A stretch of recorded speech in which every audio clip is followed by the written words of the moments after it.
Mini Disha 2025 Saint Francis Girls Higher Secondary School വേദിയാവുകയാണ്.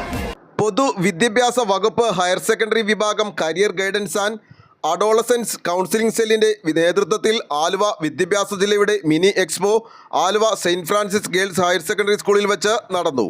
MP Benny Behanan ഉദ്ഘാടനം നിർവഹിച്ചു. ആലുവ നഗരസഭാ ചെയർമാൻ MO ജോൺ അധ്യക്ഷത വഹിച്ചു. Ward councillor Jayakumar, school PTA president Rajeev Chandran, Saint Francis Girls Higher Secondary School principal Smitha Joseph, school headmistress sister Divya, Ernakulam ജില്ല CGSE coordinator K Ameer Faisal, Ernakulam ജില്ല CGSE മുൻ കോർഡിനേറ്ററും Malayattoor Saint Thomas Higher Secondary School പ്രിൻസിപ്പലുമായ CA ബിജോയ് എന്നിവർ സംസാരിച്ചു.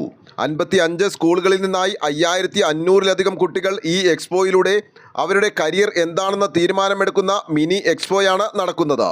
കല, കായിക, വിദ്യാഭ്യാസം, മത്സര പരീക്ഷകൾ, പോളിടെക്നിക്, ITI, സയൻസ് റിസർച്ച് സ്ഥാപനങ്ങൾ, സയൻസ്, കൊമേഴ്സ്, ഹ്യൂമാനിറ്റീസ് തുടങ്ങിയ 14 സ്റ്റാളുകളും LBS തുടങ്ങി 11 സ്റ്റാളുകളുമാണ് ഒരുക്കിയിരുന്നത്. കരിയർ മേഖലയിലെ പ്രശസ്തരായവരുടെ സെമിനാറുകളും കൂടാതെ വിവിധ സ്കൂളുകളിലെ കുട്ടികളും അവതരിപ്പിക്കുന്ന സെമിനാറുകളും കരിയർ ആപ്റ്റിറ്റ്യൂഡ് ടെസ്റ്റുകളും ഈ എക്സ്പോയുടെ സവിശേഷതകളാണ്.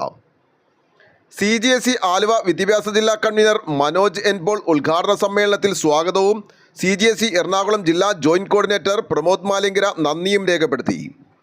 ആലുവ ലൈവ് ന്യൂസിനു വേണ്ടി സിദ്ദീഖ് കാരക്കാടിനൊപ്പം സനൂപ് കളമശ്ശേരി.